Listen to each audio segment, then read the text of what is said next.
So I'm going to waffle on a little bit and hope to entertain you all. Yeah, cheers. Wake up and smell the coffee. I bought the Sunday tabloid and I got fags from the offie.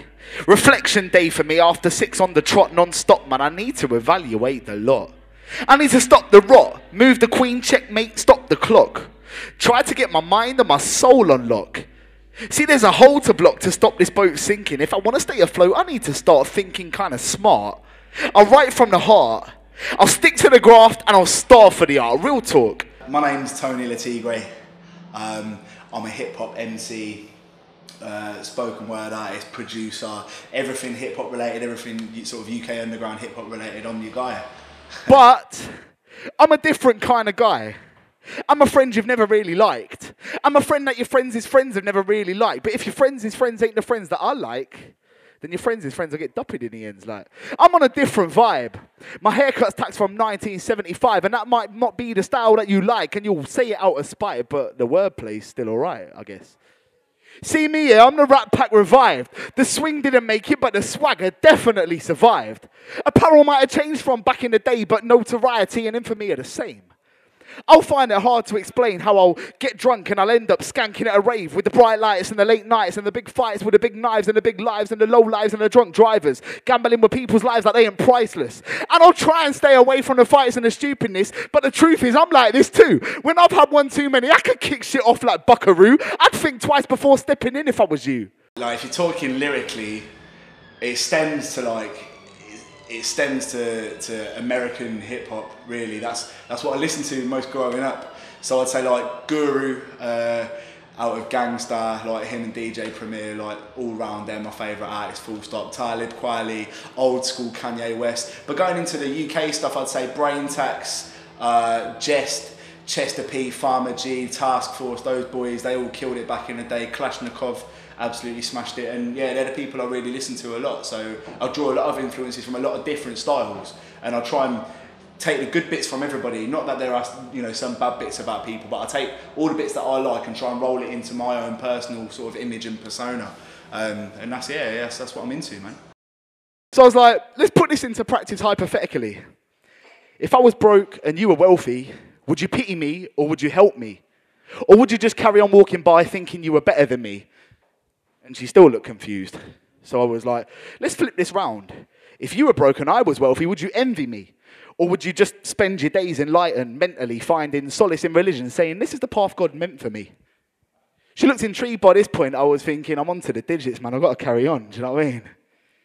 So I was like, a performer in his audience, which is what I am, is kind of the same.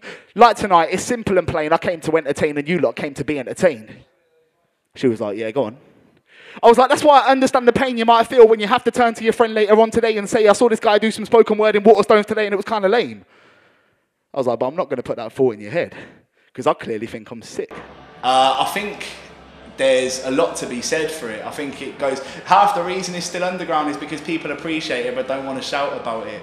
It's a bit proud in that respect. If you're involved in the underground scene, you want to be heavily involved in it, you want to be exclusive to that, but you don't want to shout about it, and you don't want to, like, in some respects, not me personally, I'm just saying as a broad point of view, I think a lot of people would see it as they don't want to push it too much because they want it to remain special, they want it to remain organic, they want anyone from the street to be able to rock up to like a little cypher and just start spitting bars and people to go, yo, like, I didn't even know that was him, or her, or whoever. Like, I think Boom Bap Festival is something that's really done a lot for it as well. A lot of UK artists are getting time there, and it's been going, 2 or 3 years, I think now, maybe 4 years, I'm not too sure. But yeah, that's looking like a big one. Local festivals is the way forward for UK hip hop. A lot of people want to hear something different. Do you know what I mean? A lot of people want to hear something that isn't chart music sometimes. And when you go to a festival that not a lot of people know about, so it's not one of the major festivals, you want to feel like you're seeing something that no one else is seeing, do you know what I mean? Which is why a lot of local acts get booked, because of the size of the event and the amount of money they have to spend. I think, their best bet is to get people from the street, people from, all walks of life who have got raw talent that hasn't been tainted by the industry and that hasn't been touched yet, and they still really love what they're doing. It's not like a job for them, like they want to be there, so they'll do it for free. I've done shows for free all the time. I rarely get paid for shows. That's because I put my hand up and say I'll do it for free. Do you know what I mean? And that's what the UK scene is all about, man. It's just love. Like, there's no egos involved until you get right to the top. See, I could carry on standing here chatting about nothing when the truth is, here and now is worth something. So I'll carry on day to day just sitting in my garden, sip on my coffee, roll another fag. Pardon my self-indulgence, I'm just sneezing thoughts to counteract the company that I currently lack.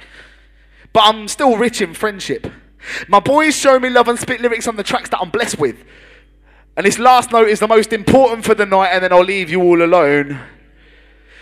If I'm broke, but I want to get fed, like most of us, I've got to learn to bake bread with the dough I've got left. Thank you very much, the font. You can turn around at the end of it and go, I didn't really expect that, to be honest. And that's what makes it a good night. If you go fully expecting the best, you're going to be disappointed with what you get. But the thing about the font is everything's so spontaneous and everyone's like so up for chipping in and helping out. And as a venue, bar none, do you know what I mean? I love it.